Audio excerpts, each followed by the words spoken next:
Last season was a year of dominance for one man, as Oliver Rowland, the boy from Barnsley, etched his name into the history books, becoming the 2025 Formula E World Champion. Champion is here. We caught up with the Englishman as he prepares to become only the second man to defend his title. It's been quite a few months now since we won the championship in Berlin. It's definitely sunk in, and there was definitely some good celebrations shortly after our win. But now that's happened, I'm ready for the new challenge of trying to be back-to-back Formula E World Champion. We're getting ready then in Sao Paulo. Lights out, Formula E is go. It's a good start from Oliver Rowland, and he's taken the lead.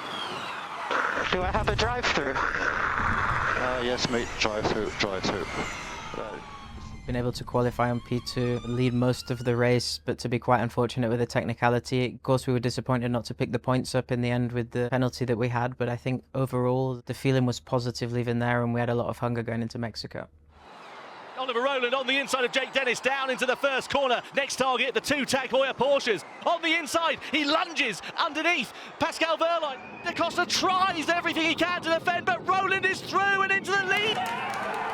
First victory ever in Mexico City for Oliver Rowland and Nissan. Wow. Mexico for us as a team had always been not our best race. We didn't have the pace of the Porsches there, but we were, I think, around third or fourth for the majority of the race. It was a really great achievement for us, especially beating Porsche in kind of one of their best tracks of the season. Round 3 of the 2025 ABB FIA Formula E World Championship comes to you from Jeddah. Max Günther going to go for the lunge on the outside against Oliver Rowland. He does, and Günther goes through and into the lead of the final couple of corners of this race. Out of it now, the DS Penske driver wins here in Jeddah. It's Max Günther on top from Oliver Rowland. I was a little bit disappointed that I didn't win both races that weekend, but we were able to back that up in the second race with a really dominant win. Right, watch Rowland here. He's pulled the pin, hasn't he? He's got to go. That could be the key moment where Rowland sets himself up for the win. Oliver Rowland takes the victory in spectacular style in Saudi Arabia. What a win! Domination, baby. Leaving Jeddah was the point that I realised that we're going to be able to fight for this championship, but I was still understanding there's a long, long way to go, but we had a package capable of being right at the sharp end. Who is going to be the victor? We come up the hill and Oliver Rowland muscles his way through. Watch Rowland, 50 kilowatts more power. He's going to go for it then, and nothing that Nick de Vries can do. Oliver Rowland wins the Monaco E-Prix. Good job, guys. Whenever you win in Monaco, it's a special moment. You grow up dreaming of racing in Monaco, so to win there is a really great feeling. It's with my rivals kind of faltering a little bit, the gap started to grow more and more. Welcome along to round 9 in Tokyo. It's all eyes on the lights as Formula E takes over in Tokyo. Lights out and we're underway. Away from the start and a good launch there for Oliver Rowland. Now is the opportunity with the extra traction and power. Wehrlein tries to push Rowland to the outside, but Rowland goes through and into the race lead for Nissan here. Oliver Rowland takes victory in Tokyo. Passing Pascal with only a few seconds left to go. I do remember finishing that race and being partly emotional because I was thinking, wow, like this is possibly the season that it's going to happen, and that's probably the first time that I felt like I started to have one hand on the title. 12 races down in 2025. Heading into Berlin, I was quietly confident that we could do a good step towards winning the title that weekend. A championship on the line. Can Oliver Rowland become the 2025 Formula E World Champion? And it was just one of those races where I felt like everything was kind of going against me.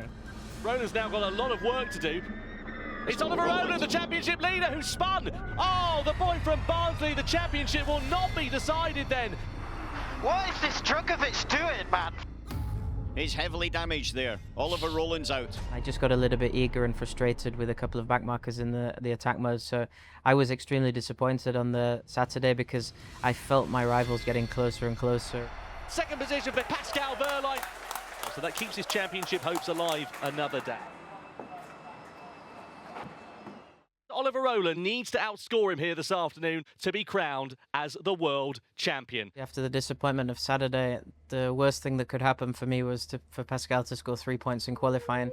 Pascal Wehrlein, who takes pole position here for round 14 in Berlin. And as the lights go out, and we go racing.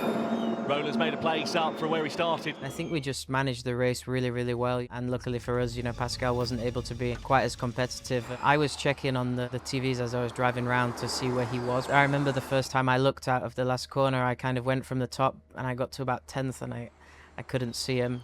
It's not looking good for Pascal Wehrlein, guys, because everyone in front of him is now taking attack mode, so he can't use that extra power like Oliver Rowland did. That was when I realised that I knew 4th place would be enough if he scored 0, so I think that was the point then when it started to kind of settle in. Well, the boy from Barnsley 32 years ago, he awoke with a dream. One dream to become the world champion. Oliver Rowland is the 2025 Formula E world champion here in Berlin. What an absolutely phenomenal season for Oliver Rowland.